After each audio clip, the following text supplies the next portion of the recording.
Welcome to United Network News, the official news channel for CARE, the Center for Amity and Restoration of Earth. I'm Sunny Galt. At UNN, you get the real news. Through our field messengers, we show you the truth about what's really taking place in our communities.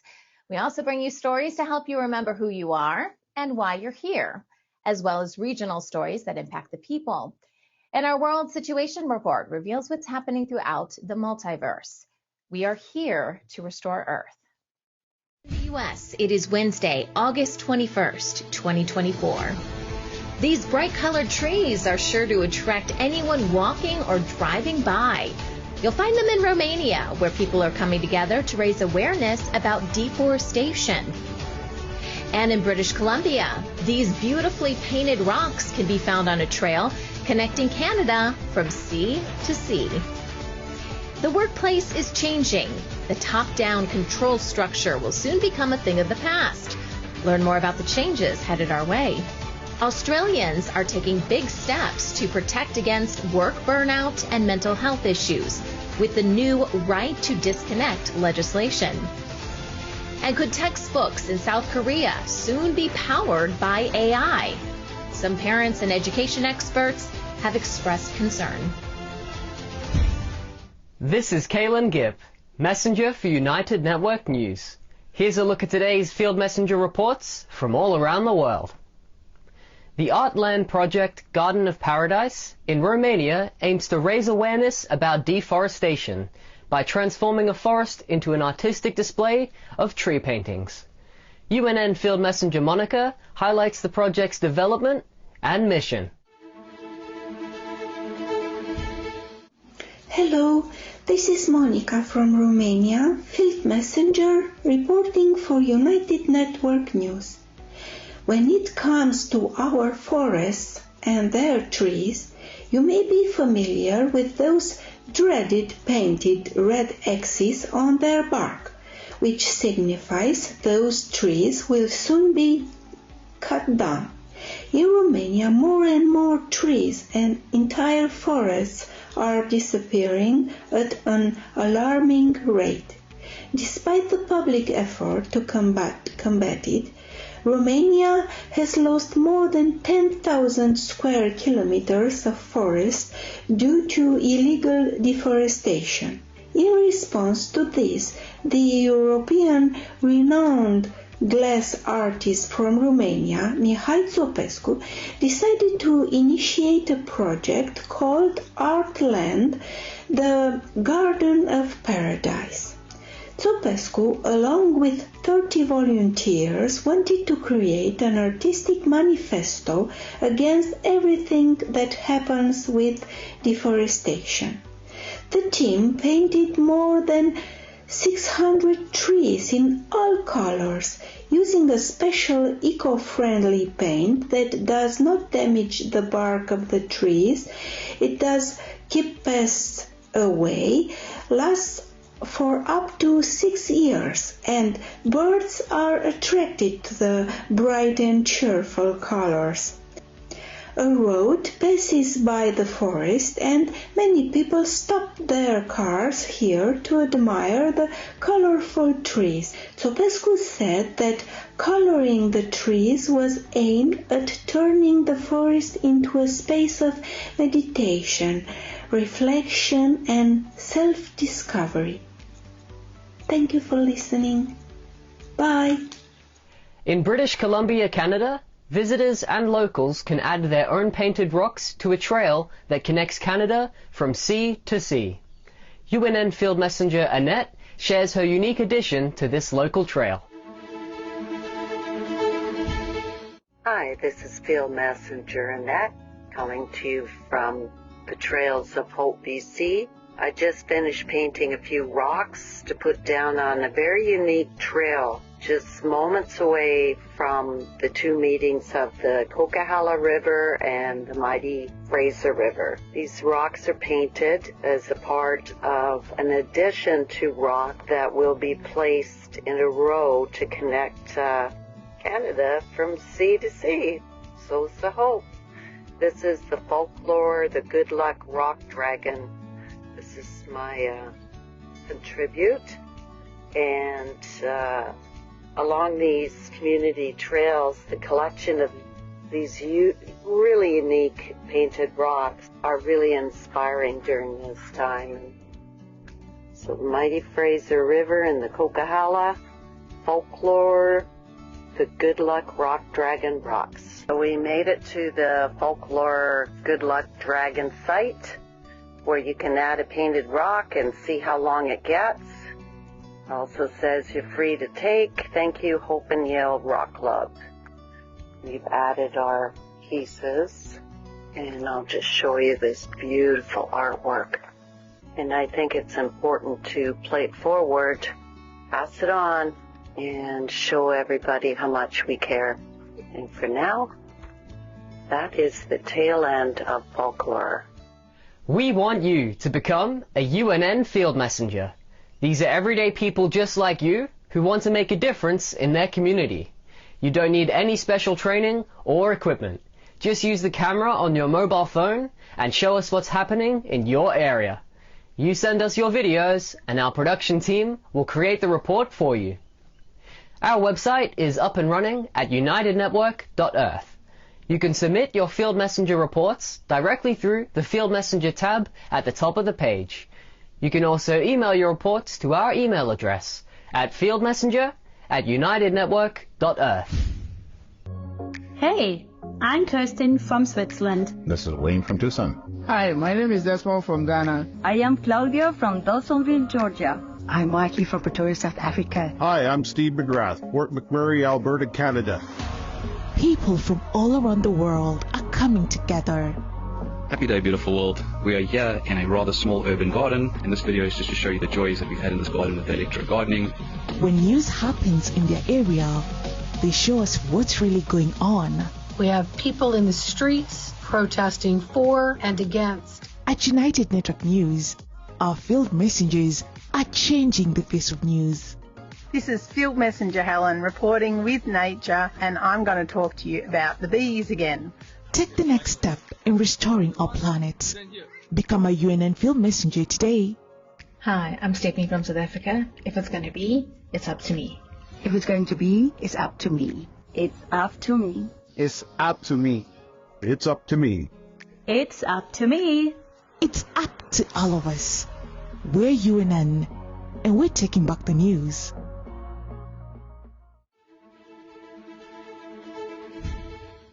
As our world changes, so will every facet of our lives, including the workplace.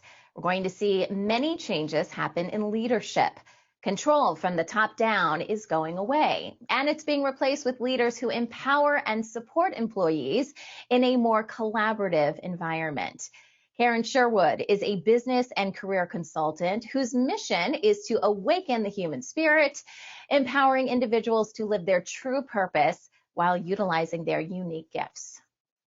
All right, so Karen is back with us, and we're talking about changes in the workplace. And Karen, up to this point, we've spoken about things more from the person that goes to work every day, right? From the employee or perhaps freelancer's point of view. But today we're going to talk a little bit about what it's like on the other side. So maybe if you own your own business or your own company, and how things might be changing for you. So what do you see in that area? Yes. I work with a lot of leaders, and this is one of the things that I've seen shifting in leadership is that we're moving from, in a sense, top-down structures to bottom-up structures. We're moving from do what I say to managing people instead of controlling people. And so one of the things that, for example, in the past and current day, if you will, there's a lot of shadows in organizations where things don't really feel correct, where the frequency, if you will, is off. In many respects, and then we think that that's what you need to be as a leader. So, for example, gaining power and control over others. That's often what we think of as leadership. I have to be the one in charge. I have to be the one that's leading everything, and you do what I say. Right. We're shifting from this control and power more to this conscious awareness of working together And in a sense, instead of controlling, it really moves much more to organizing and looking at ways of communication so that the flow of communication happens very naturally and that everyone steps into their own position of power. So really that position of power is more about leading and guiding the process versus control over. Now, in typical leaderships and typical organizations, we have a lot of tensions that can erupt and a lot of backstabbing and a lot of competition. Yeah. When we're truly operating aligned with ourselves, there is no such thing as competition because each of us are very, very uniquely designed. And when you are in your position of power, right, you can then allow the space for other people to be in their own position of power. You do what you're brilliant at, and I'll do what I'm brilliant at. And together we can work together at a whole other level. And oftentimes in organizations and sometimes what makes that corporate structure so uncomfortable is that there are a lot of power struggles. And when you have power struggles, you also have people that are left powerless. People step on everyone else to move up the ladder. When you are, when you're in your own position of power, that's not necessary. Right. There's a whole different level of respect when you can co-collaborate and co-create. Because currently there's often in the corporate, let me see if I can say that, corporate culture. I don't even like saying it.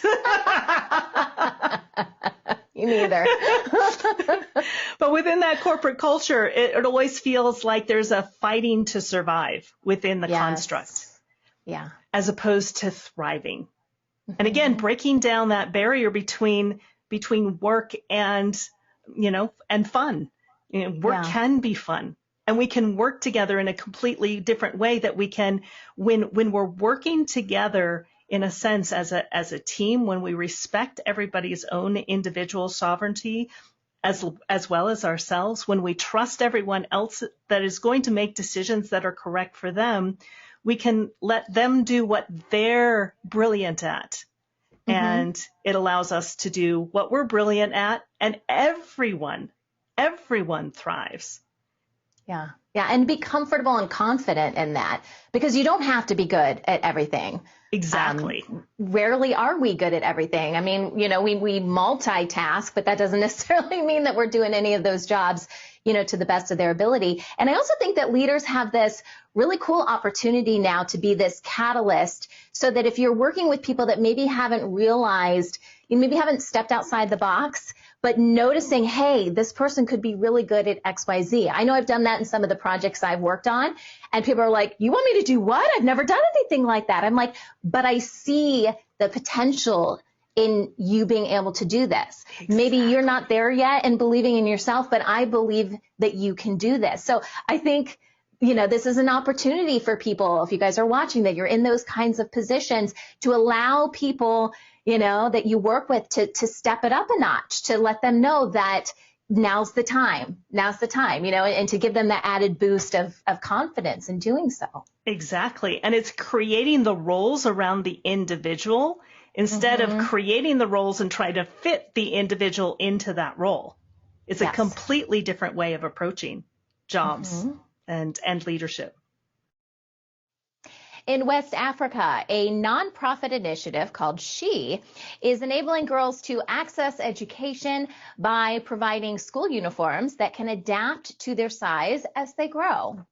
By employing local women as seamstresses, this enterprise offers an alternative to the high costs of school uniforms, a key barrier to education for girls in that region. The garments produced are designed with versatility in mind, featuring adjustable elements, reducing concerns about future uniform costs. Local factories produce these uniforms, offering fair wages, ensuring a financial boost for the seamstresses involved. The initiative is transforming the lives of countless girls and young women, paving the way for future generations to break free from some of the limitations of poverty. A 14-year-old student in Virginia has developed a groundbreaking soap aimed at treating melanoma, a form of skin cancer. Heman Beckley's innovation earned him the title of America's top young scientist in a national science contest. Inspired by the stark difference in melanoma recovery rate, 99% in the U.S. compared to just 20% in sub-Saharan Africa, he aimed to create a low-cost solution. By combining simple compounds, he created a soap that reactivates dendritic cells. Help promote and protect the skin from melanoma, the most common cancer in the U.S. For the next 5 years, he plans to refine his soap and establish a nonprofit to distribute it to those in need. With passion and intelligence, Heman Beckley has reimagined what's possible and is making it happen for the good of humanity. In Boston, researchers have developed a groundbreaking blood test set to revolutionize stroke care, the leading cause of disability worldwide. This innovative tool can accurately diagnose the type and severity of stroke using 2 blood-based biomarkers. The speed of diagnosis is crucial, as early intervention can significantly improve outcomes, allowing more patients to receive life-saving care quickly. The test enables emergency responders to make rapid decisions, ensuring patients get appropriate treatment as soon as possible. This test, which has 93% accuracy, holds great promise for saving lives in places where advanced imaging may not be readily available. As researchers continue to refine this diagnostic tool, they bring humanity one step closer to being able to save lives in moments where every second counts. We are United Network News. Every day, we release real stories from real people all over the world. Field Messenger reporting from Gold Coast, Australia, Denmark, Canada, Uganda, from Atlanta, in Southern California. In their own words, people like you share what's really happening in their area. At UNN, you are the news. You are creating a new world with infinite possibilities. You are the restoration plan. Come join us for the real news every Monday, Wednesday, and Friday, only on United Network. We're UNN, and we're taking back the news.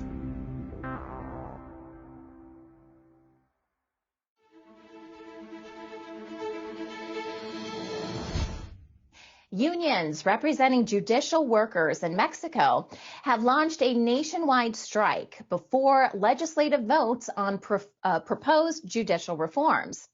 Social media footage showed workers chaining court and judicial facility gates. The unions argue the reforms are rushed and undermine merit-based career paths, threatening judicial independence. The reform is a key focus for the administration and is expected to be voted on by the new Congress next month. Tensions have risen due to ongoing conflicts between the administration and the Supreme Court, with corruption accusations against the judiciary. Proposed amendments include electing Supreme Court judges and magistrates gradually during the coming years. These reforms have raised investor concerns about potential politicized legal decisions. In the U.S., more than 17,000 AT&T workers across 9 southeastern states are on strike. They claim the company engaged in unfair labor practices during ongoing contract negotiations. Represented by the Communication Workers of America, workers walked off the job after accusing AT&T of failing to negotiate in good faith since June. The union claims the company sent unqualified representatives to the bargaining table who did not have the authority to make decisions. The strike involves technicians and customer service representatives who maintain critical telecommunication services. AT&T denies the union's claims, stating substantial negotiations have taken place and it has taken measures to ensure operational continuity during the strike. Customers may experience delays and reduced service quality as the strike continues. Also in the U.S., Paramount Global is undergoing restructuring, resulting in a 15% reduction in its U.S.-based workforce. This decision follows declining revenues from cable programming fees, and it's part of a plan to save $500 million in annual costs. As many as 30 employees are expected to lose their jobs following the closure of Paramount Television studios. The ongoing challenges in the industry have led to substantial write-downs in value for cable channels, prompting executives to take these drastic measures. Previous layoffs earlier this year resulted in the elimination of about 800 positions, creating a climate of uncertainty amongst remaining staff. The proposed acquisition of the company by a tech-led group is underway, pending regulatory approval, which aims to provide a cash infusion to alleviate debt.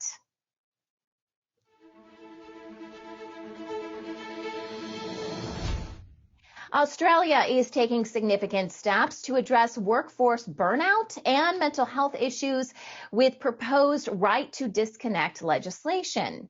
The law aims to establish regulations requiring employers to respect employees' off-the-clock time.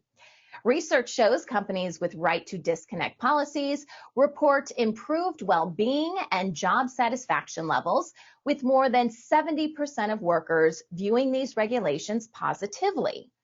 However, experts warn mere policy changes are not enough. Cultural shifts are necessary to prevent managers from contacting employees after hours, as many Australians are currently logging an average of 5.4 extra hours each week, leading to substantial lost income.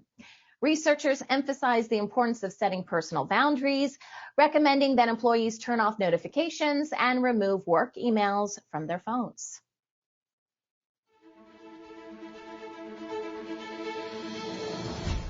Britain is implementing emergency measures to detain suspected criminals in police station cells due to overcrowded prisons. The situation has worsened following the recent arrests of more than 1,100 individuals linked to violent riots targeting migrants and Muslims. The government has acknowledged the prison capacity crisis, prompting the temporary policy that allows suspects to be held in police stations until a prison cell becomes available. The country faces the highest incarceration rate in Western Europe.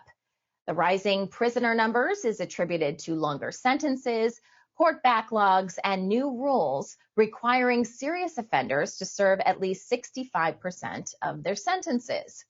In response to the crisis, the Prime Minister recently proposed most prisoners could be eligible for release after serving 40% of their sentences, a reduction from the previous 50%.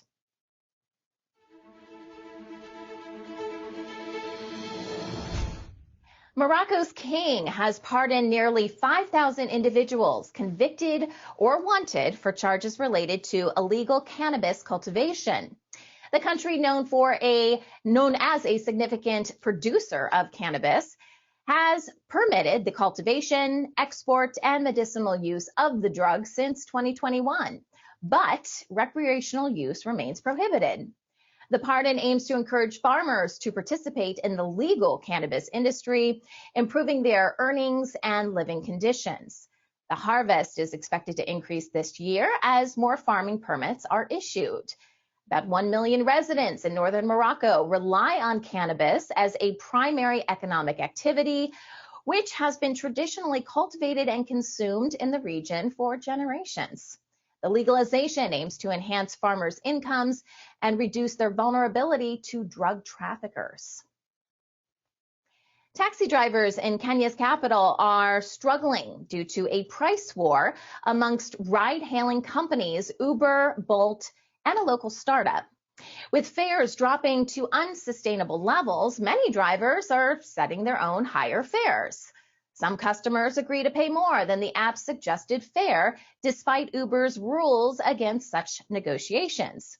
Economic pressures in Kenya, including recent tax hikes and rising living costs, have led to lower disposable incomes, prompting drivers to take action, including strikes over low commissions. Uber's East Africa says they are reviewing reports of overcharging customers, while Bolt is discouraging fare hikes as the industry seeks balance. In response to these challenges, drivers are resorting to collective bargaining via apps and creating printed fare guides, resulting in lengthy negotiations that frustrate riders.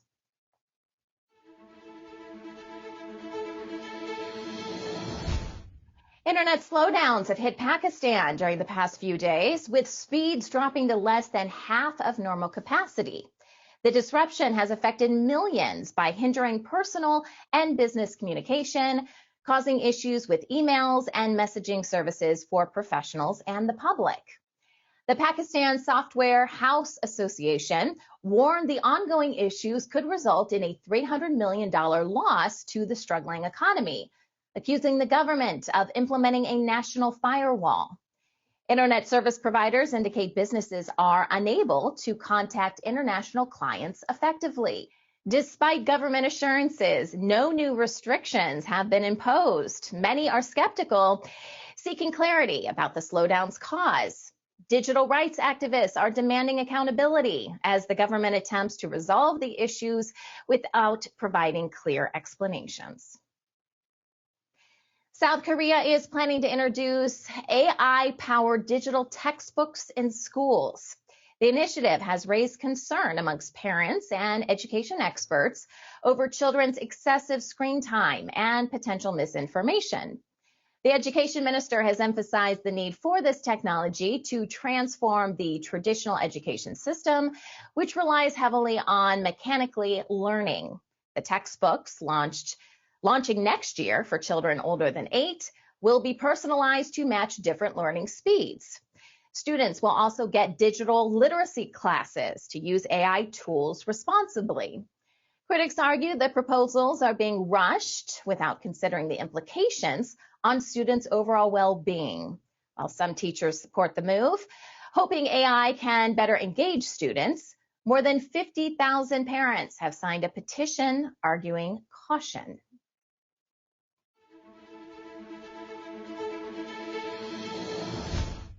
A recent report reveals nearly 2.3 million young adults, 25 to 35 years old, in Argentina live with parents or relatives due to unaffordable housing. This issue, ongoing for more than 2 decades, affects 37% of this age group. The report highlights their struggle with limited income and savings, creating a cycle of dependency. As they stay home, housing demand is overlooked by builders, complicating their chances of moving out. Northern Argentina faces greater challenges with lower incomes, while Buenos Aires City has fewer unemancipated young adults due to higher earnings despite high property prices.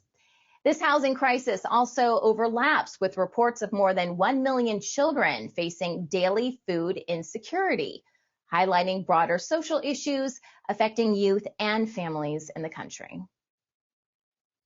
We have an exciting new announcement. We have launched a new global TV service specifically for the UNN community.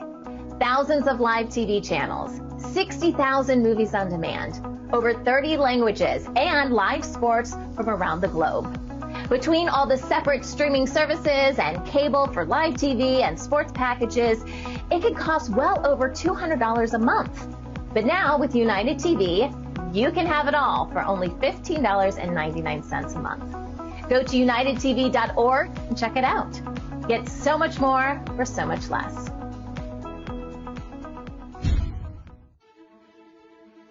And now, the World Situation Report with Kimberly Gogan from the Office of the Guardian. The annual Jackson Hole Federal Reserve meeting starts tomorrow officially. However, the real meeting started 2 weeks ago.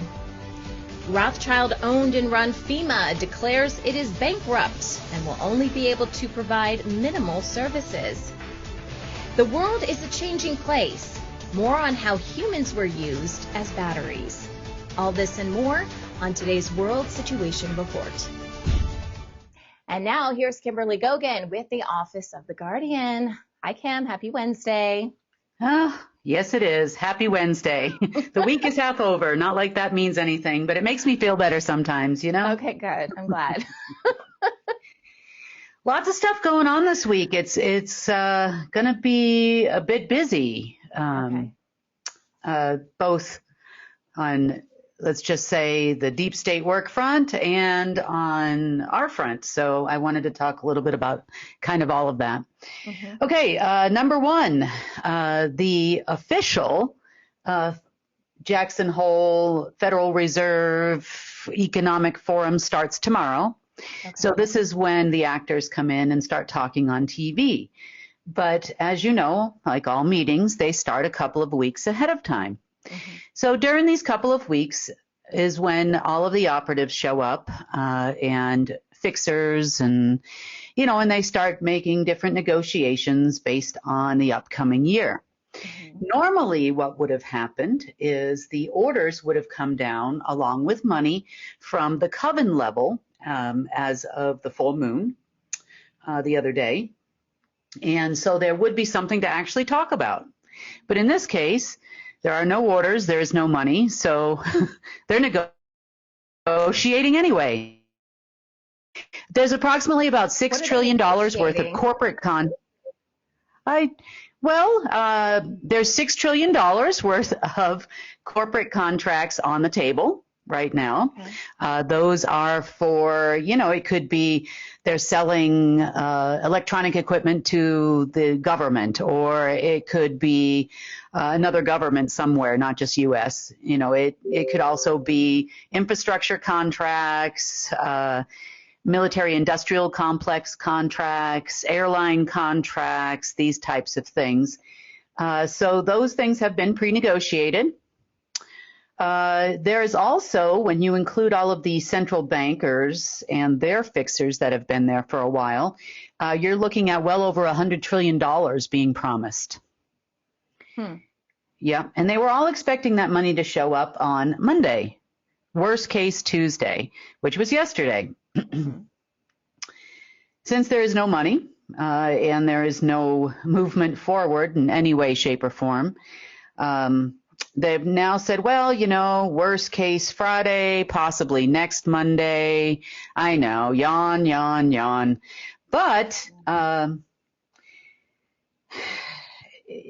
yeah, I think they're in the wrong location, because Jackson Hole, for those of you that don't know, and I've said this before, but is just like here in Durango.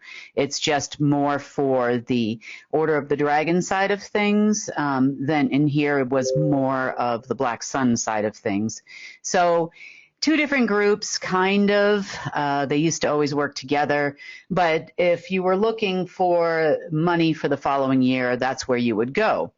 Well, you know, that's kind of changed a little bit. You're sort of in the wrong place. You know, you're going the wrong way. But, you know, hey, let them go over there and talk. It's better than, you know, wasting our time over here, because we're never going to do what they want us to do anyway. Now, as far as banks are concerned, there was a phone call that took place on Monday night from some banks and their fixers and bankers that were in attendance there. And obviously no money came on Monday, so they know they're going to have to start exploring other options, allegedly. And the question was, what do we have to do business with us? And you know, I just wanted to clarify a few things in case they're listening. Mm-hmm. So as of this moment in time, we've kind of pretty much written off governments. It is very clear that the controlling groups of the world would like to maintain government control, which they're struggling to do. This is also military control. And everybody at the party is more than willing. And this is not just the U.S. government. This is, you know, UK. This is South Africa. This is every government in the world is more than willing to kowtow to these people and just sit there and wait until some kind of funding comes through to keep them alive. Mm-hmm. And I'm guessing they bet the farm, so to speak, on this Federal Reserve meeting, because they're all now starting to explore other options. But as it relates to regular banks, they do provide a service to the people. Sure. Therefore, it doesn't mean that they're not going to be able to make any money because they have to employ those people. Mm-hmm. But there will be some changes to the structures in which a bank can operate in a currency system versus a money or a debt-based system. It doesn't mean that we, because CARE, in this particular instance, would be responsible for paying the service fees. So if they're providing wire transfers and, managing currency inflow and outflow, those types of things, since we've pretty much written off governments worldwide, they could even be responsible for printing that current country's currency for cash-based transactions in different countries. So there's a lot of different services that the U.S. And the Federal Reserve, I'm going to say the U.S. because the U.S. is involved in everything, De La Rue, which is another Rothschild company that does a lot of printing of passports and those types of things. Worldwide. Also, all of the ink worldwide that's used currently at this moment in time for printing of cash notes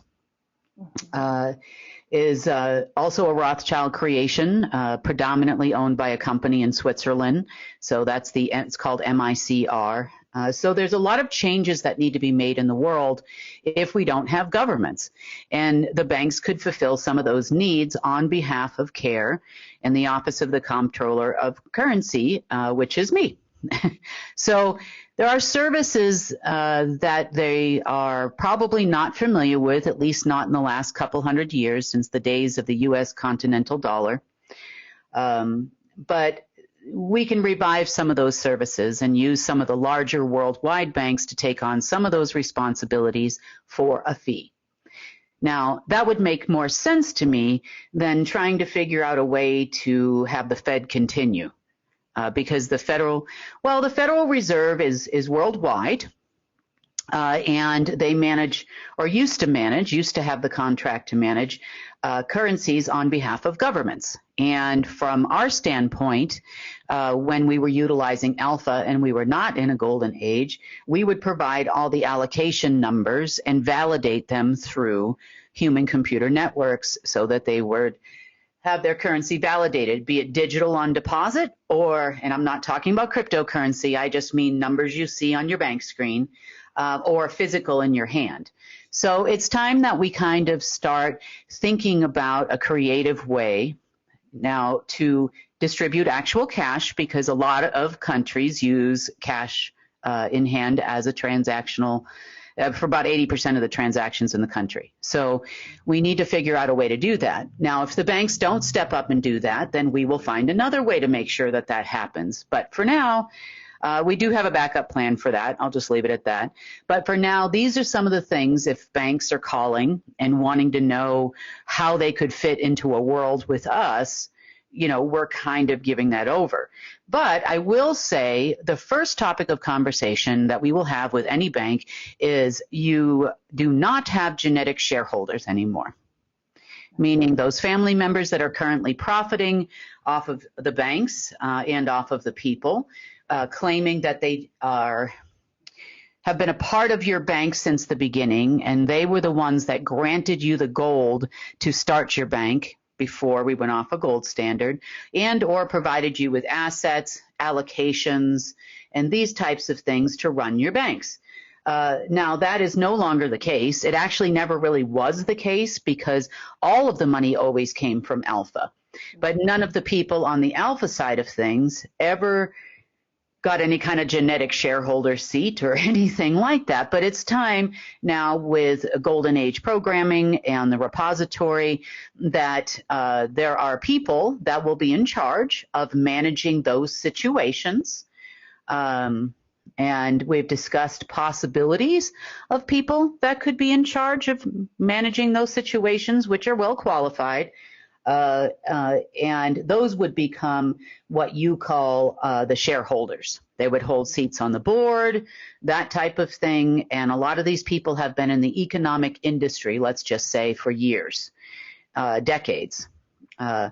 and maybe they worked for someone else in the past, but now they basically work for, us, essentially. But, we will have a hand in a lot of it, the initial structure, those kinds of things. But there'll be a significant portion that will be paid to manage that. And obviously, like if you worked for Chase and you were the managers of Chase on behalf of CARE, you would then receive the benefits of those genetic shares. And the fees that would actually be generated by your institution would be based on the amount of services you're providing to people, but not from the actual people. Not because you have custody over their money, but because we are actually providing the funds and the service fees to all the banking institutions. So I just kind of wanted to give a little snippet of things that are going through my mind when I hear, what do we have to do business with her? But you can't serve two masters. Therefore, you would be more on a restoration side. We would recreate new programs for lending, for businesses, for management of draw schedules, those types of things for both profit and nonprofit. So there'd be a lot of work and a lot of restructuring, but that doesn't mean that everybody's not going to make any money. So please, if you're watching this and you work for one of these banks as a fixer and you're sitting over in Jackson Hole right now, twiddling your thumbs till hopefully Friday or Monday, and when Monday rolls around and there's still no cash and you are still considering us as a possible business partner, these are the things that you should have in the back of your mind as you're considering coming to the table. If that actually happens. If not, we have plenty of ways of distribution of cash that do not involve government services or bank services whatsoever. So it might take a little bit of time. There might be a little hiccup, but of course you'll all be informed before that actually happens and before there's a shortage situation. There's a big shortage situation right now because they keep taking money out of the system, but that's neither here nor there. As of right now, I don't see them trying to crash anything or do anything until they have the money to support a tyrannical banking system, meaning it's all controlled by one of them. Next, and this is a little bit of concerning for a few different reasons. FEMA there's an article in Forbes magazine where FEMA has announced that they're basically bankrupt. That's the emergency management services here in the U.S. Well, that's what they're supposed to be anyway. Allegedly, yeah. Yeah. So the concerning part about this is, number one, for over a decade now on the internet, maybe even longer, there have been rumors about putting all of American citizens in FEMA camps. If you've been around in the alt media long enough, you've heard the story. Here we go. There is even paperwork that I have had cross my desk where, for example, the governor of Tennessee authorized the building of these FEMA camps. And yes, of course, right? Big Black Sun territory there, by the way. As you know, if you travel into the South, they were the last states, if they still have, and I question that, as to whether or not the if you're not white, you're not right rule still doesn't exist in some way, shape, or form. But them announcing that they're going bankrupt is a positive in some ways and a negative in others, because what it tells me is, number one, FEMA is an NGO. Even though they say it's a federal agency, it's technically not. It is a wholly owned NGO of the Rothschild family. That's number one. Number two, I'm not entirely concerned about people that are in natural disaster prone areas not receiving services from FEMA, because they really haven't provided any services in a while. They get on TV, they make some movies, they shake hands with the then president, whoever it is, and then they leave, basically. But this is a shout out to all of you that have that are involved with church groups, or you're involved with any kind of community services oriented organizations to be aware that they may not be showing up. And which, if you've ever been in service during a time of a hurricane or something, you're probably happy about that, because all they do is get in the way and try to steal all the contracts. But if you are involved, you may want to do some preparation. If you're in one of these areas, like, for example, the Florida area, Georgia, we're coming upon hurricane season now. So you may want to fill your contact list with, for example, companies that do disaster management, disaster cleanup. Prepare yourself to do emergency fundraisers if need be to help support your communities. Be prepared with extra services like that. The larger scale contracts is where you're going to see an empty hole. Large amounts of generators, these types of things. It wouldn't hurt to have some of these emergency items within your area and within your groups. See if you can find them on a discount, buy them used, whatever you've got to do to make sure that you can take care of your communities should there be a natural disaster. So this is important. The second reason why this is concerning and something to be aware of, as governments fail, it appears, and this is an indicator to me, that the first thing that is going to go is, how do I say this? The first thing that they seem to want to let go of is human services. Of course, yeah. And what I mean by that is, think of everything that not your state, because we do have state-funded things like your police department, fire departments, those kind of things. And a lot of that's paid for by your VAT tax, hotel taxes, toll booths, road taxes, those types of things. But on a federal level, think of all the services that the government provides. We need to be concerned about that, because that's probably what they're going to let go of first. Mm-hmm. So maybe keep that in the back of your mind. Now, for those of you that are on, like, for example, Social Security, disability, if you're not in the United States and you have national health services, these are things to take into consideration.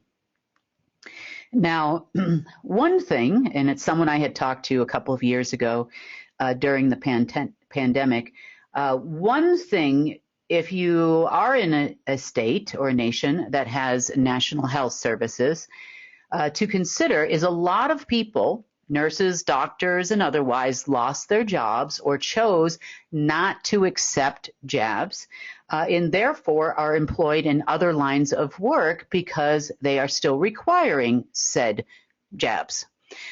So a thing to consider would be maybe possibly trying to formulate some kind of a network there amongst these service workers that used to work for National Health Services, and possibly let's go back to the old days for a little while where we're doing home house calls, writing prescriptions right there at home.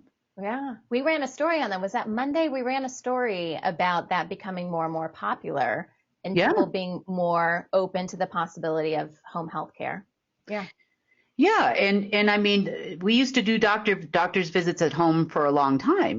This is not a new thing, but it's a thing that's kind of gone by the wayside, and people tend to wait in long lines. Obviously, surgeries and those types of things are not a home. They're not going to set up a surgical tent in your home. But I mean, it's definitely possible because the military does it. So they set up those things in 20 minutes or less and perform emergency surgeries all over the world. So it's not like that is even an impossibility, in the future. But they are things to consider as we go forward, because I know it doesn't seem like that big of a deal with FEMA basically saying they're bankrupt and that they're only going to be able to provide minimal services from here on out. But that goes to show you what the government is going to cut first. How do you think this is going to impact schools, Kim? Any idea?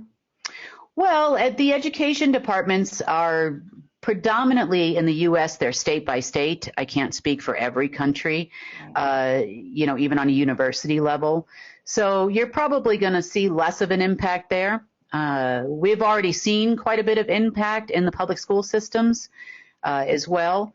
But to some degree, every state does get a budget from the federal government, and that kind of supports their education, which is why they adopt things like Common Core math and things that make no sense, So it could impact positively and negatively in some ways, where your local communities, I know right now here in the States, you provide as a parent a lot of school supplies at the beginning of every year, which is something we didn't do until probably the last 20 years. This is new, fairly new, I guess you would say, here in the States. So if this doesn't happen in your area, these are things you might want to consider. You might want to consider getting all the parents together and everybody buying pencils or whatever it is, is needed in the classroom, so that your child can still receive a good education. Because I know, private schooling is very expensive, and most people can't afford it. Online schooling is always an option too. But, for parents that both have to work, who's going to do the homeschooling? Who's going to be there? These are all difficult decisions to make. But getting together, maybe starting a homeschooling community group where, maybe each parent takes one day a week, or, maybe you have the school run between Wednesday and Sunday or something like that, versus other days of the week where other parents can participate. So there's a lot of options, and you can get very creative when it comes to the education of your children. But as far as the public school systems, plural, because this would be every country, it is something to consider. Now, programming for the tyrannical order, as far as what they teach us in schools, which I call programming a lot of times, can be beneficial to them. Therefore, possibly it's not going to be as much of a consideration when you are looking at cutting off funding. But I don't know that. It looks like they're going to start with human services they deem as non-essential first, and then kind of work their way back. So we're starting to see that fall, that we've been talking about for months. And, they're trying to hang on because the Trump administration is promising that if he gets back into office, that he will take care of everything for every country everywhere. And life is going to be wonderful and all of this stuff. And all well, probably once a month we get begged to work with them, like we did before. And that's never going to happen. We don't support dead people for president. So we're not interested in participating in that. No matter how many times we say we're not interested, they think we've changed our mind. Yeah, matter of fact, there was a conversation that took place over the last couple of days, and when we were transferring money to the government at that time during the old Trump administration, Tom was kind of a liaison for a lot of those people, Treasury and otherwise, Tom Melville. And the lawyers, offered that if he gets back into office, that they'd like to have him come work in the White House. I know. And they offered him a percentage of all the money that he brings in. And he's like, well, you offered me a percentage of all the money I brought in before, and I never got that either, and neither did I. So can you guarantee me that this time we'll get that? And they said, no, we cannot guarantee. And they're like, well, who wants to do that? Even if they said they could guarantee it, who would believe them? Well, and who hires people and says, well, I'm going to pay you $5 an hour or $20 an hour or whatever. Can you guarantee me that I'll get a paycheck every week? Well, no. Yeah. That's not gonna go anywhere. Yeah, well, no. It's like, oh, okay. So yeah, that's not going to work either. So just so the world knows, pretty much the only money that ever came into the U.S. at that time came through me. So I'm not willing to do that anymore and support what's happening there. They're not willing to leave their tyrannical leaders. They really love those people. And they apparently enjoy also being bankrupt, broke, and like scraping the bottom of the barrel to keep an organization running. So you enjoy yourselves. And maybe that's the Olympic Games of governments right now. Bottom of the barrel scraping. Come on, guys. Count your coins. You know, anyone that really wants their guy to be in office right now, they should really think twice about this, because if governments are really falling, think of what that does to the reputation of your guy, your woman, your whatever. Do you know what I'm saying? Like, it's like the Trump team. Let's get the orange guy back in office. So this whole thing falls down on Trump's head, or whatever that thing is over there, right? Like, it totally ruins the reputation, everything. I don't know. If I was running one of those teams, I'd be thinking about everything going on right now, not just getting some guy in office. Well, but remember, they're all believing in fairy tales, portals, stargates, and moons, and and so there's always an opportunity between now and November to have their special moon show up, or whatever. So they're going with the flow there. 9/9 is the big day now for the Q people. What's the significance of 9/9? For them or for us, or in general, like, is there any real significance, or do they just like nines? 996, 99. I mean, they're like 88, probably. Like, yeah, 998. I don't know. I don't know, and I'm not even sure that they know at this point. I have some speculations that I'll kind of get into when I'm done with the regular news, but I just have a couple quick things to cover. So we expect some big fallout come next week with the fake Federal Reserve contracts. They will get on the news and they will talk baloney. They could say we're going to raise interest rates, lower interest rates, inflation, no inflation, so it's something to keep an eye out for, just to see what they're actually talking about. Don't believe third-party Twitter accounts. You need to go, watch what they're actually saying, because that is what's going to affect the market. Even though they're lying, they don't have any ability to do anything but act the part. They're still acting on behalf of some tyrannical, crazy, world domination, hopeful people. So they could affect our economy in some of those ways, and that's for every country in the world. So keep an eye out, see what they're talking about. We'll, of course, report on it, come Monday with what we're hearing, as well as behind the scenes, what we're actually hearing. Now, one more thing about Trump is he is now backed by a group called the Harriman Group. It's a Harriman family. You can look them up. They also backed Bush for office. They are definitely tied to all things that go bump in the night. They are tied to the same tyrannical groups we're talking about that are forever hopeful of a gate opening in their favor. And we're going to talk about gates a little bit more here too. So, look them up, find out who you're really dealing with, whatever that thing is you're voting for. But I will say this Harriman family, and I'm not going to say much more than this, they are concerned about their investment. So when you're backing somebody for president in a very large way with large donations, and they're a wealthy family, you want a return on your investment, which means that they want to be able to walk into the White House, demand this, demand that, pass this law, pass that law. That's kind of how these things have worked. Right. Major corruption here. But there is chatter going on behind the scenes that they are considering not backing the organization anymore, because they are feeling they are not going to get any kind of investment. Therefore, that's why the lawyers keep calling us and saying, hey, you sure you don't want to work with us? Because they need proof of life at this point. The Harriman family is very connected with the U.S. government in a lot of different ways. They know they're scraping the bottom of the barrel. No money comes on Monday again. They're really starting to question their investment. Do they want to outlay their private family fortune to back a dead horse. Like you were just saying, do you want to back the guy where things are going to fall apart?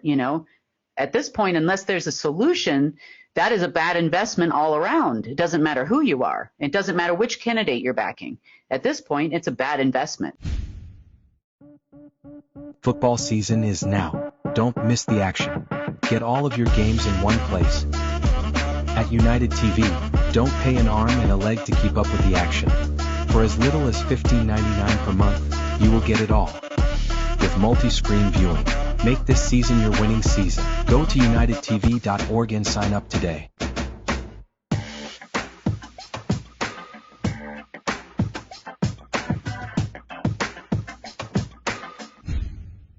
It's starting to unravel. The whole political culture is starting to unravel. People are not getting their money's worth for backing.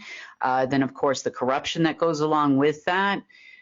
So good luck to the Trump operatives on trying to hold that together, because it is without me, it is without care, it is without any kind of government funding, because there's no one left to fund you. And if you want to continue to wait for a full moon, a new moon, or a day ending in Y, or an alignment with Uranus, keep waiting, because it ain't going to change a gosh darn thing. Okay. Next, one more bit of regular news, I guess you would say. I mean, none of this is really regular, is it? But for us, for our audience, I guess. Things we see in the news, Okay. The Egyptian central bank, within the last few hours, has started limiting bank withdrawals. Now, remember, they also have representatives over there in Jackson Hole. So they're starting to leak out information to their respective countries that this big central bank deal was a bust. This hundreds of trillions of dollars to various countries is a bust. So is that going to happen in your respective countries? We don't know. But limiting the amount of withdrawals is definitely an indicator that something is going on. Now, I'm going to take it one step further. How many central banks are in the know? How many countries are in the know? Now, the reason why I'm pointing out Egypt as a first is because a few months back on our beloved Q clock, Q official clock there, it said, I can't remember, this country is out and Egypt is in. Mm-hmm. So that means that the Q people are having a significant influence over the affairs of the Egyptian economy and the country as a whole, which means they're in partnership with these people, which also means they're being promised when Trump comes back into office, everything's going to be okay, guys. And they are having a grand old time lately. The Q people, the Trump operatives, let's call them, or that section of operatives, have been spending an awful lot of time throughout the African continent in the last week and a half, 10 days as well. So when the Russians kind of backed off a little bit, and the Chinese obviously lost face on the whole continent, now insert the Nazis, and they're going to try to take over the continent. I call them the Nazis. I don't know. Whatever they're, the Aryan 1, Aryan 2 groups are making a heavy push, talking a lot of smack, probably going to the Jackson Hole meeting as well. And promising lots of money being delivered during the next gateway or gate or Lion's Gate or insert alignment here, which will fail. So if you're watching this and you're with a government on the African continent and these cowboys show up, and you know who I mean, you probably shouldn't base your entire economy on what they're saying, nor your personal pocketbooks, because they always promise personal money to the tune of 10% or so. Same thing goes if you're watching this from Lebanon, Israel, Iran, Iraq, and so on and so forth. So careful, careful, because you're going to fall flat on your face just like they will. Okay, now more interesting information and data for you personally. So we know humans were used in the past to power AI systems that we are called the batteries, the good little batteries. And I've been getting some reports, which is true, of people feeling drained, like the life sucked out of them. They have no energy, you know, for no reason. It's not like they didn't get any sleep or anything. So they're kind of questioning as to what's going on. Okay, so, and this is going to be probably a lengthier conversation at a future date as we talk about real history, but I did want to touch on it just so you understand what was happening. So we are aware that there were many portals on this planet. We were aware that there were many energy overlays on our veins of gold on this planet, many things in our atmosphere, or in our orbit that would also drain energy from Earth to open up portals. And by portals, I don't necessarily mean, just to the lower astral. Since Earth is a gateway planet and a keystone planet, it could open up portals to other dimensions, other densities for travel. You travel down, travel up, travel side to side through timelines, those types of things. Now, humans, in this case, that are on Earth, were also used to power these portals. At one point in time, you existed 10,368,000 times, and no wonder we're so tired. No wonder why you're so tired. You're running your life in so many different ways, you know. Those things are things that are going away. But it's important to understand what happened here, what's been happening. So based on the amount of space junk and using certain alignments with source and those types of things, Earth is getting fairly well clean as far as their ability to use the energy of Earth to power their travel between timelines, between densities, between lower astral, upper astral, all these different places.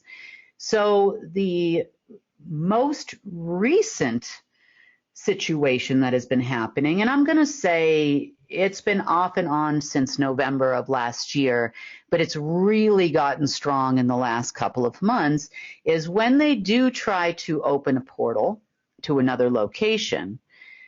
This goes for the Q gateways and everything they're expecting to open.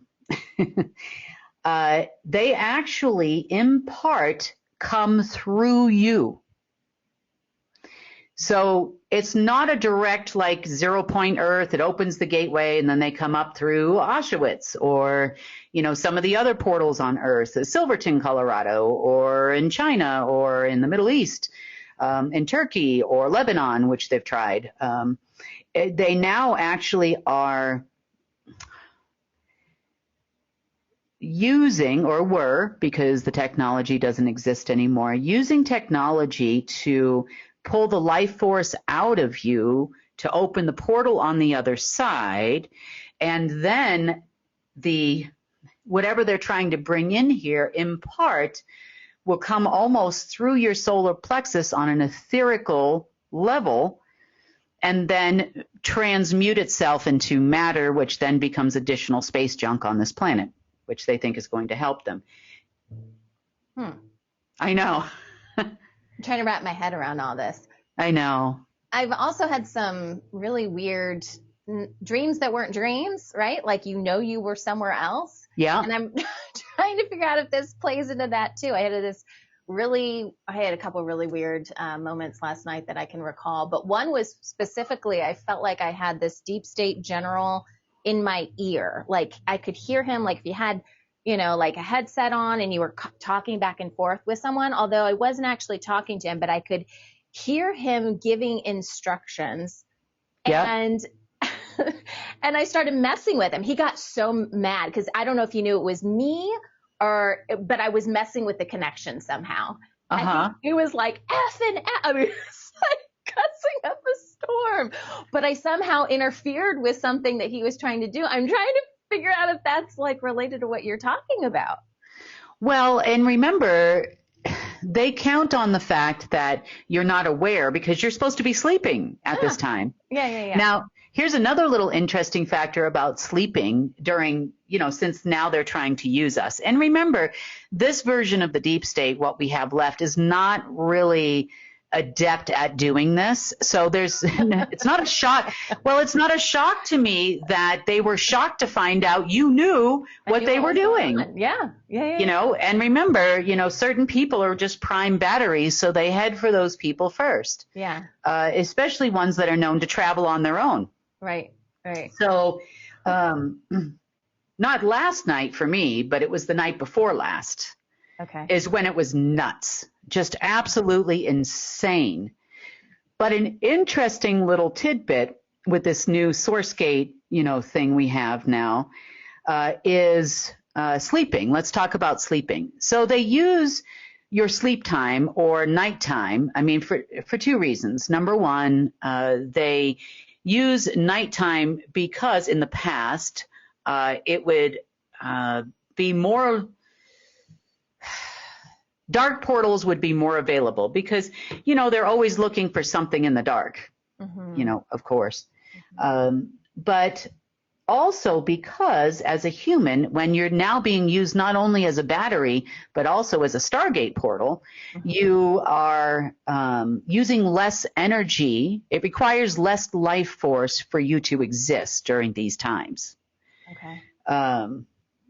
Now, you are also more susceptible to, how do I say this? Thinking it was all a dream.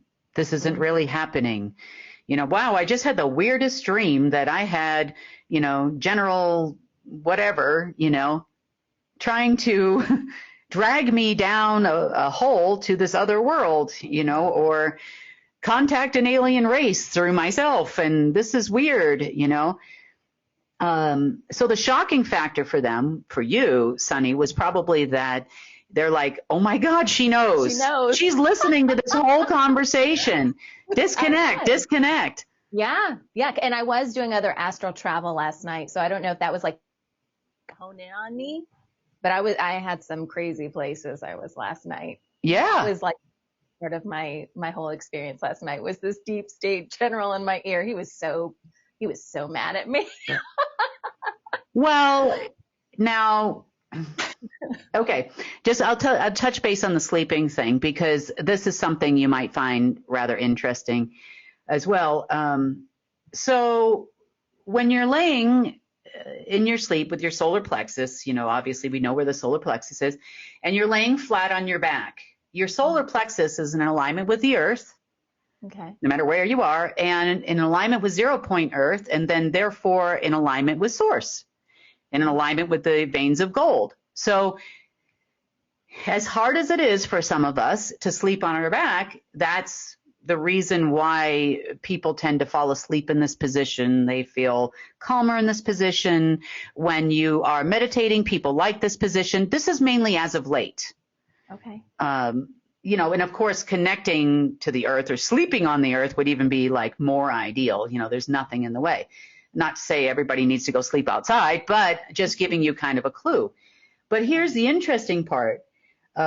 Because your solar plexus, especially over the last 2 or 3 days, because the deep state obviously is messing this up, as you now know, a lot of us do travel in our sleep. We have that ability. Or during meditation, we have that ability to travel to other worlds, to talk to other people. Some of us do, some of us don't at the moment, because that's not always going to be the case. And the ones who do light up for them like a Christmas tree. So you were going out and about doing your thing wherever you were going. And then they're like, get her, follow her. She's opening the portals, because that's what you're doing. You're opening a portal to another world in which you're walking right into. And that could be a world that exists in this reality or one that didn't exist in this reality. I don't think it was not this reality. That's not where I was. Yeah. It was there were clones everywhere. It was a crazy mess where I was. Well, you could have been walking into a future timeline that they were trying to implement. And that's why you all of a sudden started hearing this guy talking. And you're like, what is this? It was so weird. Because they were trying to get you to open that reality for the whole world, probably, where there was nothing but their little AI clones on this planet, and they'd be more than happy to have that happen, or bring those things back with you. But when you're sleeping on your side, with the technology that they were using, it actually would open up portals to neutral timelines and dark timelines. Wow. Because your solar plexus is perpendicular to the Earth, therefore it's subject to some kind of subject to an outside influence.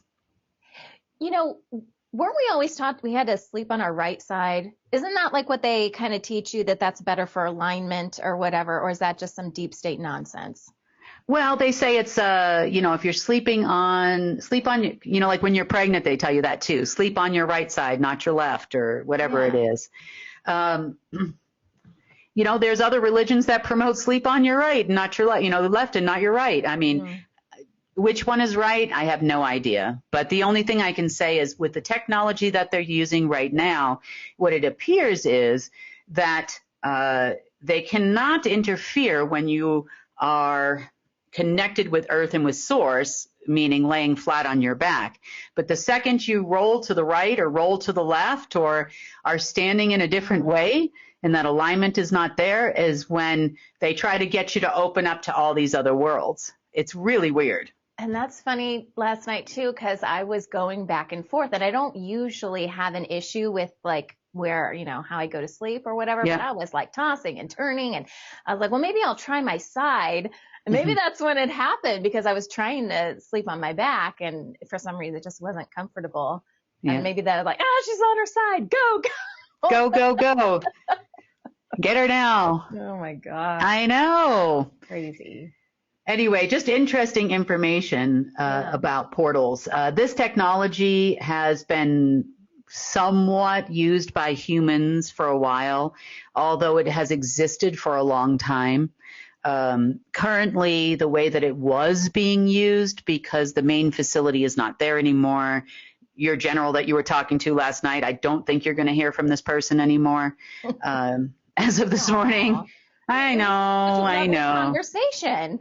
I know no one weaves a tapestry of profanity in your ear at 2:00 in the morning like that, right, Sonny? No. Right. Hopefully it was a once in a lifetime experience now that, it's over. But I'll tell you, not last night, the night before was just horrific all night long. I could hear them all. I could see them all. Everybody was trying to figure out a way. The funny part is that they should have just let me go to sleep. And try to control you that way? Yeah. But again, they don't really know what they're doing, right? It's like giving toddlers, tools, and they, you know what I mean? It's like, what are they going to mess up now? I know. God bless them the way they bless us. That's all I have to say. Mm-hmm. But it's interesting. Without being able to utilize humans in any way for this, and it's a system that has to break down. So are we done yet? I don't know, 100%. We'll find out probably later today, and I'll report to you on Friday that bit of information. But yeah, it looks like most of the facilities aren't there. Most of those connections through the Cancer, it's the constellation of Cancer where it used to connect to. Some of the parasites and implants connected to the Cancer constellation actually cause cancer. Look at that. Well, and then the funny part about it is that a lot of these programs, in how they started infecting humans and making humans their portals or amplifying their portals in one way or another, was actually done utilizing various pandemics. And like typhus was one of them. You've heard of that. And syphilis another. And, and cancer obviously is another. And the interesting part about it is that, before every war, every major world war, there's a pandemic of some sort.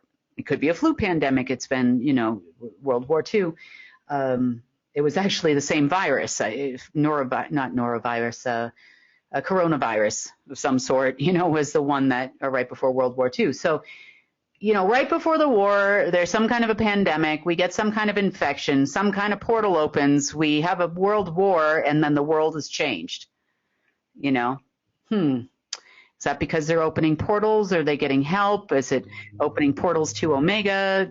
I wonder, about that. So little mysteries that come up and things that I always think about as a strategist, like, how do they do this and how do they affect us? So hopefully, if there's anything left to clean up on that front, we can do so in the next couple of days. That's, my hope.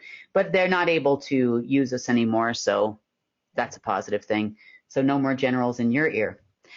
Now, on other fronts, the marketplace is coming along very well. We've seen some mock-ups, and we're adding some features and these types of things that are not only for the customers, but also for the clients. We're also developing product display cases, so to speak, for e-commerce, where it will highlight your products in such a way that looks a lot nicer than some of the other major marketplaces you see out there.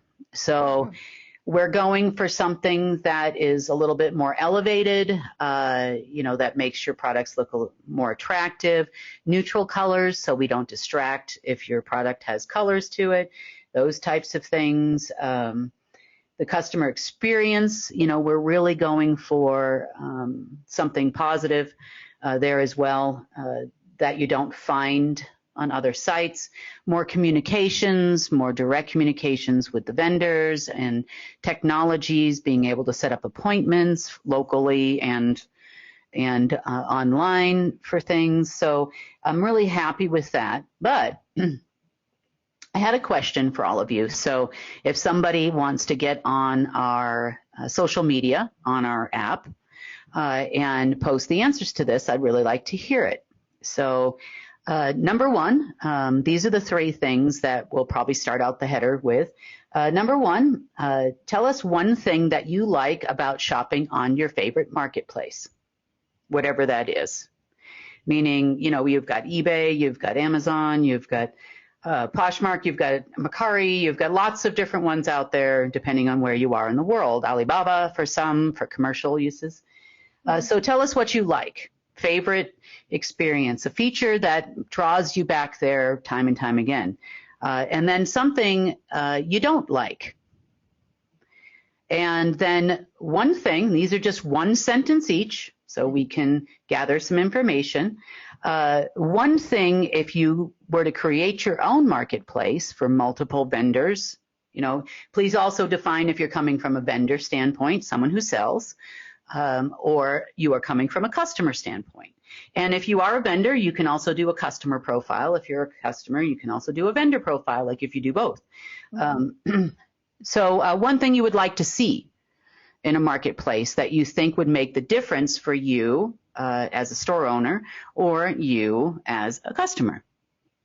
So that would be great for us to hear so that we can start talking to our team that's in development right now and see if it's possible to add in some of those features now or in the future. So, if you want to have your input, because this is pretty much for you guys. It's not really for us. This is for all of you. So if someone would like to start that thread, maybe we'll have one of the admins do it or something so that we can go in there and then pull some information so that we can, obviously present the best marketplace we can for all of you. So that's an exciting development on our side. Also, you'll probably see me around a lot more other than this picture that doesn't change. Just cut out your lips and your lips could just move. No, I'm just kidding. Well, I'm going to change up my schedule a little bit. I'm going to try to be present with you more often on the news, actually my shiny face, hopefully. And then we have some other things that we're going to start doing for UNN as well. That we're kind of excited about too. Maybe I'll finish up or at least have some time to start working up some more of the series that I started and didn't finish. So that'd be good. And some of those things over the course of the next 60 days. So got to get with production on that. But I'm looking forward to having a little bit more of a balance, instead of constantly running to do the news, running to finish the things that are in the news. Talking a lot more about care, different programs and projects that we have going on, and those kinds of things in the near future. Bad guys are always going to be bad guys, but at this point, they don't really have a whole lot left to talk about. And after the departure of these guys that they had here, they really don't have any outside help, I hope. I hope that's it. Hope. And if they're resorting to talking to you in your head, Sonny, at night, and you must be scraping the bottom of the barrel, guys, if you're doing that. I know. Come on. Well, that's probably a technical glitch. They probably didn't know that you could hear them until that's probably why they started swearing there towards the end. Yeah. Oh my goodness. They've tried to follow me places too in the past. I mean, I'm awake when I'm doing this, but they have, to try to get access to systems. Where's the control and command, that kind of thing. I'm sure, yeah. Yeah. And it's a long way down from there, ladies and gentlemen, if you decide you want to try that. It's a long way down. But yeah, that's pretty much where we're at as far as, I guess you'd say other side news and this side news and that side news, and kind of cover all your bases. So are we close to Lincoln Logs? We use that term a lot. I don't know, 6 months, a year ago, or whatever. Like, are we there? Or what do you think? Yeah, I don't even trust them with Lincoln Logs anymore, really. You guys don't even get toys. You don't even get Legos. Those things are on your feet, too. So you wouldn't want to have those. No pickup sticks, no jacks. No. You're old enough, Sonny, to remember jarts. Yeah. Yeah. Definitely no jarts. We all sustained at least one jart injury if you ever played with jarts here in America. It was an American toy. But yeah. So. Well, all right. Yeah, I really truly hope so. I know they're really desperately trying to open portals, come September 9th. I'm sure there'll be another day ending in Y where they're expecting something else. And then, of course, you got the Harvest Moon, which is supposed to be the family meeting, and they're supposed to hand out contracts, like they used to do every year. That's not going to happen. And then everybody will be waiting for the selection, beginning of November. And then they'll say, we have to wait for the inauguration, and then they'll put whoever they're going to put in there. And, then nothing else will happen after that in January, and they'll limp along, keep going, for a while. Yeah. Yeah. Well, what about clearing space junk? We talked about that a little bit on Monday. Have you seen less and less of that junk? I'm so curious after those guys made. Yeah, we have. Good. We have. Okay. This portal system was part of the space junk clearing thing, but even that was fairly minimal. We didn't see a ton associated with it. Some stuff in the Cancer constellation, Sun, Moon, obviously the moon would be involved because it's a nighttime thing. As you align with the moon aligns with the earth, and you're right in the middle. They could use you in some of those ways. But other than that, not a lot of new stuff. Let's put it that way. That's good. So it's not reappearing like it was before. Yeah, that was really frustrating for a while there when, especially within computers, we would take out a line for their off-ledger trading, and then we would, see the next morning there's another one, and I'm like, where is this coming from? We're not seeing a whole lot of that anymore. And portals that you open to another time also open other times in computers too. Almost like a system restore you do with your computer. If you get a virus, you'll do system restore back to before you got the virus on your computer. It's kind of the same thing, but you're going to another timeline in this particular instance, or another point in time when it functioned. But I'm not seeing any of that in the last couple of days. Nothing new. Yeah, there's been a few times they've tried to install, FedNow, to some remnant in human computers. Yesterday, it's some laboratory in Boston. Funny you had that in the news for something else. I'm like, oh, it's Boston Laboratories, I think it's called, and Research and Development Center. They were trying to install in human computer networks the COVID-19 systems, those kind of things. But it wouldn't have functioned to the degree that they needed it to. It's not going to function and attach to your body, or anything anymore, because human computers aren't capable of doing that, even their beloved blockchain. So I'm not, it's kind of stuff like that, that I'm seeing.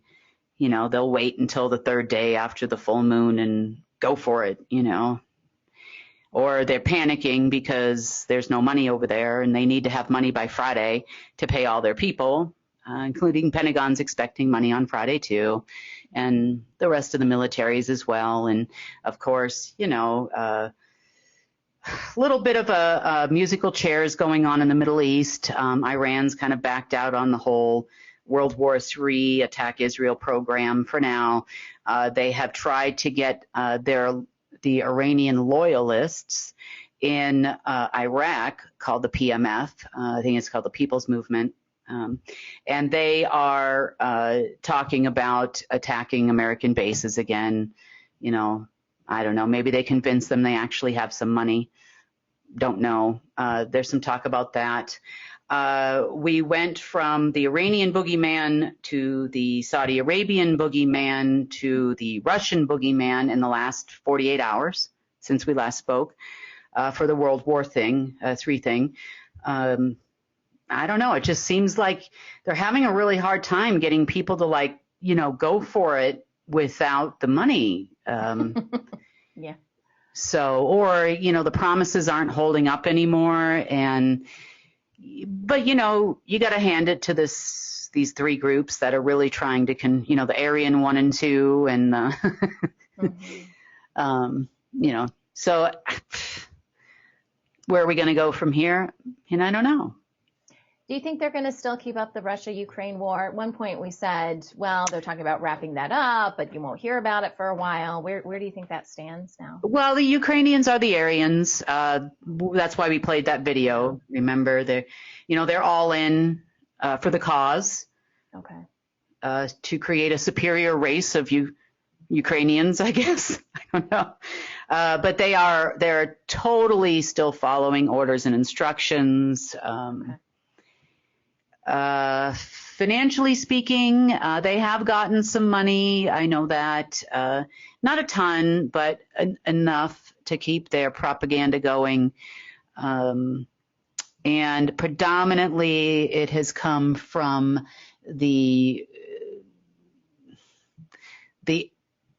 Amish Germanic tribe Aryan folk is where they have been backing them as of late.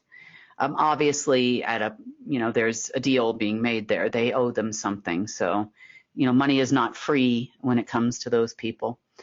We have also seen some involvement of the Polish moving equipment into the Middle East. We've seen some Polish C-130s and, looks like they're moving something into the Middle East. In Iraq, we've seen some of the Spanish military transport units coming in, which is weird, but new players in the game, let's just say. New people they haven't raped and pillaged to holy high heaven are now somewhat participating, it looks like. So, yeah, we'll see if the Reich, we have the Reich 1, Reich 2, Reich, dragons everywhere. I don't know. I know. Sometimes don't you feel like this is an episode of Game of Thrones? It's like, who else wants to come vie for power? Who else wants this seat? I know. Who else wants this seat? Speaking of wanting the seat, there was a machine in Kentucky that the Germanic tribe tribes in America, let's just say, were trying to use to open portals and, go back in time, system restores and those kind of things yesterday, early in the morning, overnight, my time. And on the flip side of it, when they failed, then the other side of the Aryans basically claimed that they are the bloodline of the Abraxas, and the Abraxas are the only ones that had the keys to the gate. You see. Yes, of course. Yeah. And I don't know who's running the Q show, but, they even mentioned it, that who is the gatekeeper? Who is the only one with the keys? Well, apparently it's the black nobility in their mind. Who knows? But they don't have any keys to any gates, and nobody's opening anything, and that's the end of that. So, I wish them all the best in the world. That's the second thing. Next, the Q people have announced that you are now on lockdown until it's all clear to leave your homes. Everybody assumed, yeah. However, it was from the Prime Minister of St. Lucia, which is a small Caribbean island, and they're not on lockdown right now either. So maybe they're just getting sloppy over there. So if you're in the U.S., and he claimed this was for the U.S., you are on lockdown until you're given the all clear to leave your home by the Prime Minister of St. Lucia. Interesting. I know. Who knew? Who knew? Maybe he's running for president too. Honestly. I know. God bless them all. Mm-hmm. Beautiful island, though, if you ever have a chance to visit. Great diving. But not on lockdown. Not on lockdown. Well, No. that's good. Nobody wants to be on lockdown. I know. Have you continued to run money transfers? Are we still doing that? I know there's a lot of other stuff going on. I have not in the last week, no. I have not. But I intend to, now that things are kind of mellow, you're not being used as a portal, I'm going to go and probably start working on that. I have been working on human computer networks and trying to make sure that they don't do anything that's going to harm us. Yeah. And sometimes that takes precedent. Yesterday was just one long giant day, from Monday to Tuesday to this morning. It was like one long day. Last night wasn't too bad. There was a few hours of sleep, but the night before, none. I think I slept from 3 to 4:30, something. Wow. Mm-hmm. But so hopefully things will mellow out a little bit. I think it's going to be better for me to work on my own a lot more, meaning not on the phone, not broadcasting a lot of stuff, as far as what we're doing on our side of it, and especially things that are, we're kind of in the middle of. Sure. And because I think they're getting a lot of information, when I'm working while I'm on the phone with other people, I think I'm going to probably cut back on that a little bit, keep it down to a minimum, and just kind of work on my own, which is going to open up time to do other things as well, because it'll be on my schedule now. Mm-hmm. And it won't be 14 hours a day or 10 hours a day or 12 hours a day, with 3 other people who also would like to have a little bit of a life. So for me, it's more about, what we can offer you, what kind of tools we can offer you, how we can help you as humanity, which is ultimately going to help all of us too, in our lives. We'll all have access to better products, better, tools, better things, more information, more history. Ultimately, if we're going to raise up humanity, it's our job. So that's all of your jobs. This is our field messengers as well. To talk about things that are going on in your area, so we can talk about solutions in your area. So if we do start having field messenger reports like that, where people are having issues, wouldn't it be great to see your field messenger report highlighted with possible solutions and things you could do? That'd be pretty cool. That's cool. Coming from us. So we're looking forward to changing things up a little bit in the coming months. So I'm excited about that myself. Definitely. Anything but your crazy schedule, I think, would be a welcomed welcoming for you. Yeah, I mean, as long as we're not all going to die of something, I mean, I definitely am still working on clearing human computers and those kind of things. But, I think that part of it seems to be coming to an end. I'm not seeing influxes of things as we have days, times, Q clocks and what they're expecting. And, and a lot of that was coming from other folks. Mm-hmm. Just so you know, Abraxan Arians 2.0 or 1.0 or whichever one you consider yourselves, we do not have any Abraxas left. All gone. No, not in space, not in time, not in other timelines, not in other densities or dimensions or anywhere. So if you think they're coming to open your gate, you'll be standing there for a long time, waiting. Yep. As for us, we're wide open. Yeah. We're going right to source. Yeah. To the point where we can now sleep on our side safely, Bunny. Yes. So we don't have to all just sleep on our backs anymore. Now we can turn to the side. Now you can go to the left and to the right. Okay. You can do the sleeping Cupid shuffle there, Sonny. To the left. I felt like I was right. doing that last night. I know. Now kick. My dog was like, "What are you doing? Stop." Mine just goes and sleeps on the floor. So mine refuses. Mine has to be in the bed with my husband and I. And I'm like, even with a king size bed, this bed is not big enough for the three of us. Sorry. No way. 50-pound dog. Come on. I know, right? Anyway. All right. Mine's bigger than that. You want to say something else? She's bigger than that. Mine's, I mean, it's just me, so. Yeah. What? You have like a 60, 70-pound dog? Oh, Cheska's, is Francesca is her name, but we call her Cheska for short. She's, she got a little chubby because Mom's been working a lot and hasn't been walking her quite as much as I used to. Oh, I thought you were going to say because you were baking or something. No, she's a retriever, so they gain weight pretty easy. She was 90 pounds. 90 pounds? Really? Yeah, she's pictures. I wouldn't have guessed that. Yeah.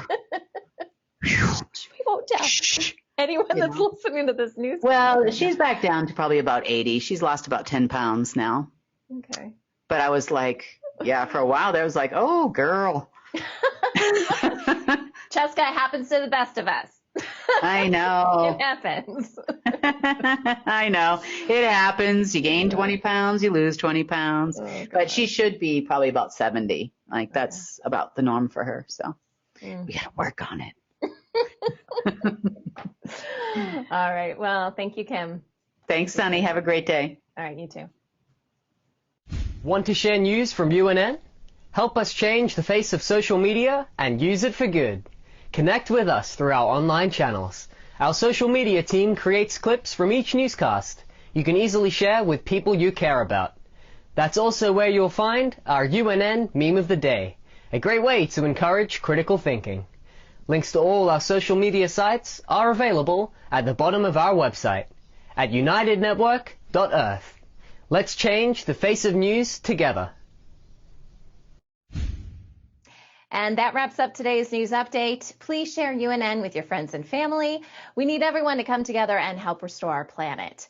When news happens in your area, record and share it with us so together we can share it with the world. Remember, if it's going to be, it's up to me. I'm Sunny Galt. Join us Monday, Wednesday, and Friday for the real news.